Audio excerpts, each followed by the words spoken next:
Bonjour à tous, bienvenue sur ma chaîne. Inscrivez-vous, abonnez-vous si ce n'est pas encore le cas pour recevoir tous les enseignements offerts tout au long de l'année.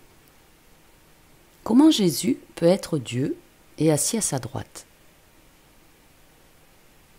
Comment est-ce qu'il peut être Dieu et assis à la droite de Dieu? Luc 22 dit « Si tu es le Christ, dis-le nous. » Mais il leur dit « Si je vous le dis, vous ne me croirez pas du tout.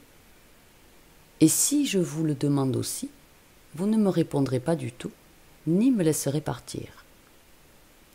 Désormais, le Fils de l'homme sera assis à droite. »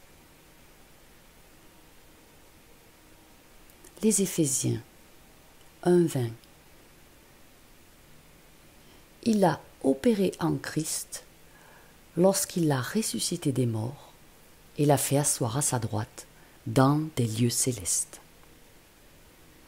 Les Hébreux nous enseignent, regardant vers Jésus qui a enduré la croix, méprisant la honte, et s'est assis à la droite du trône de Dieu. Voici seulement 3 des références bibliques au Christ étant à la droite de Dieu, et les sceptiques l'utilisent pour déduire que Jésus n'est pas Dieu. Alors, puisqu'il est Dieu, comment peut-il être à la droite de Dieu? Tout cela a à voir avec la relation de Jésus, le Fils de Dieu, avec Dieu le Père, et son rôle et son travail dans le plan de rédemption de l'humanité. Voyons le 110e psaume messianique. C'est le psaume le plus référencé dans le Nouveau Testament. Il est dit: L'Éternel dit à mon Seigneur, assieds-toi à ma droite, jusqu'à ce que je fasse de tes ennemis ton marchepied. Lorsque Jésus, qui est le Messie, était sur cette terre, il était Dieu manifesté dans la chair. De la conception, de la naissance et tout au long de son enfance à l'âge adulte jusqu'à la crucifixion, Jésus était Dieu manifesté dans la chair. Alors c'est un vrai dilemme. Si Jésus est Dieu, comment peut-il être à la droite de Dieu? Mais Jésus, le Messie, est appelé le Dieu puissant, le Père éternel. Isaïe nous disait: Car un enfant nous est né, un fils nous est donné, et le gouvernement reposera sur son épaule. Et on l'appellera admirable, conseiller, Dieu puissant, Père éternel, prince de la paix. Il s'appelle Emmanuel, Dieu avec nous. Matthieu 1:23 disait: Voici, la Vierge sera enceinte et enfantera un fils, et on l'appellera Emmanuel, ce qui se traduit par Dieu avec nous. Il est le vrai Dieu. Alors, qu'est-ce que la main droite de Dieu? Pour comprendre la main droite de Dieu, nous devons réaliser que nous ne pouvons pas imposer de limites humaines à Dieu. Nous devons comprendre que la Bible décrit souvent Dieu d'une manière qui ne doit pas être prise à la lettre. Lorsque la Bible décrit Dieu en termes de qualités humaines imparfaites, ce n'est pas parce qu'il possède réellement ces qualités, mais c'est un moyen pour nous, humains imparfaits, de mieux le comprendre. La Bible dit que Dieu se repose et se réveille. Dans la Genèse 2:2, on peut lire: Et le 7e jour, Dieu acheva son œuvre qu'il avait faite, et il se reposa le 7e jour de toute son œuvre qu'il avait faite. Dans le psaume 44, il est écrit: Réveillez-vous, pourquoi dors-tu, Seigneur? Surgis, ne nous rejette pas pour toujours. Mais nous savons aujourd'hui que Dieu ne se fatigue jamais et ne dort jamais. Ésaïe 40 nous dit: Ne le saviez-vous pas? Vous n'avez pas entendu? Le Dieu éternel, l'Éternel, le Créateur des extrémités de la terre, ne se lasse ni ne se lasse. Sa compréhension est insondable.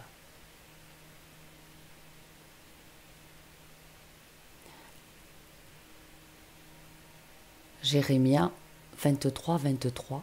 Suis-je un Dieu proche, dit l'Éternel, et non un Dieu éloigné? Dans la Genèse, on peut lire « Et l'Éternel fut désolé d'avoir fait l'homme sur la terre, et il fut attristé dans son cœur. »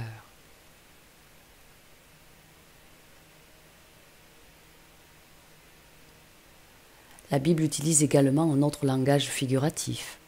Dieu est souvent décrit en termes symboliques. Dieu est un rocher, une forteresse. Samuel 22, 2, il dit « L'Éternel est mon rocher, ma forteresse et mon libérateur, il est un soleil, un bouclier. » Il est aussi un feu. Dans le Deutéronome 4, on peut lire « Car l'Éternel, votre Dieu, est un feu dévorant, un Dieu jaloux. » Il est une bannière aussi. Exode 17, 15, et Moïse bâtit un autel et le nomma « L'Éternel est ma bannière. » Ces métaphores nous disent quelque chose sur Dieu. Mais ne nous confondrons que si nous les prenons au pied de la lettre. Jésus lui-même a utilisé un langage figuré très souvent. Jean 16, 25, on peut lire « Je vous ai dit ces choses en figure de style. Un temps vient où je ne vous parlerai plus en chiffres, mais je vous parlerai clairement du Père. » Et Matthieu 13, 34 dit « Jésus raconta toutes ces choses aux foules en paraboles, et il ne pouvait rien leur dire sans parabole. » Donc comprenez que la main droite de Dieu est symbolique. Le psaume 16, 8 nous enseigne « Je me souviens toujours de l'Éternel, parce qu'il est à ma droite, je ne serai pas ébranlé. » Comment Dieu peut-il être toujours devant nous et toujours à notre droite et nous ne bougeons pas? Cette écriture ne concerne rien de ce que vous pouvez voir, mais la réalité est que Dieu est toujours devant nous, dans le sens où nous pensons toujours à lui, et toujours à notre droite, dans le sens de toujours apporter soutien et force.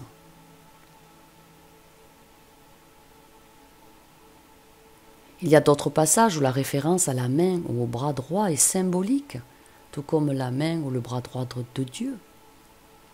Dans le psaume 144, on lit « Dont la bouche prononce de vaines paroles, et dont la droite est une droite de mensonges. » Proverbe 3, 16 « La longueur des jours est dans sa main droite, dans sa main gauche, richesse et honneur. » Isaïe 33, 2 « Ô Éternel, aie pitié de nous, nous vous avons attendu, sois leur bras chaque matin, notre salut aussi, au temps de détresse. » Donc l'expression main droite est une métaphore. Dieu exerce son autorité par sa main droite. Sa main droite est la métaphore de sa toute-puissance.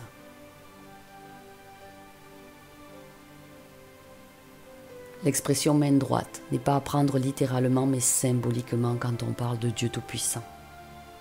Lorsque vous considérez le fait que Dieu n'a pas de corps physique et que la Bible nous dit que Dieu est partout, cela n'a vraiment aucun sens de penser à Dieu assis à un endroit particulier, en ayant des mains, à côté de la droite, dont l'un est assis, Jésus.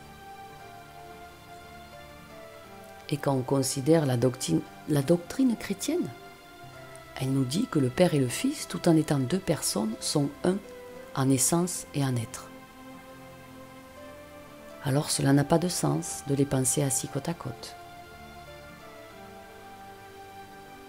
Dieu le Père et Dieu le Fils sont un. Alors, comment comprendre que Jésus est assis au ciel à la droite de Dieu le Père? On reprend le psaume 110. L'Éternel dit à mon Seigneur, assieds-toi à ma droite, jusqu'à ce que je fasse de tes ennemis ton marchepied.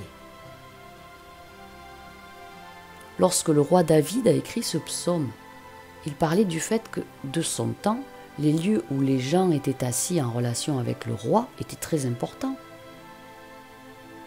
La personne que le roi considérait comme la plus importante à côté de lui était assise à sa droite. et recevez le même honneur et le même respect que le roi.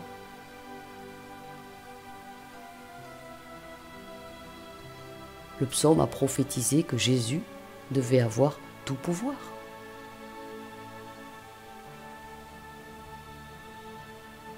Être à la droite de Dieu, c'est prendre le pouvoir de Dieu. Ne pas être à un certain endroit. Jésus a dit que certaines personnes le verraient à la droite de Dieu, mais ça veut dire le voir avec le même pouvoir que Dieu. Parce qu'il est Dieu.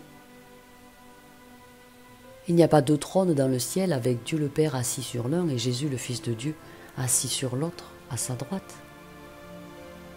C'est une image indiquant que tout honneur et respect dû à Dieu revient à Jésus. Et il a également transféré à Jésus toute autorité et tout pouvoir. Demandez à Dieu de vous mettre à sa droite. Ça signifiera que partout où la puissance de Dieu est à l'œuvre, eh bien vous y serez aussi.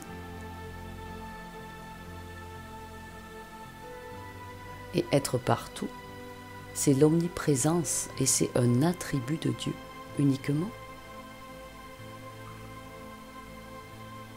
J'espère que cet enseignement vous a plu. Partagez-le au plus grand nombre pour que tout le monde comprenne ce qu'est la droite de Dieu, son pouvoir, sa toute-puissance. Je vous remercie pour votre confiance. Que votre divine lumière soit. Je vous souhaite le meilleur et je vous envoie tout mon amour. Inscrivez-vous à la newsletter pour recevoir d'autres enseignements offerts chaque jour dans mes écrits. Je vous aime.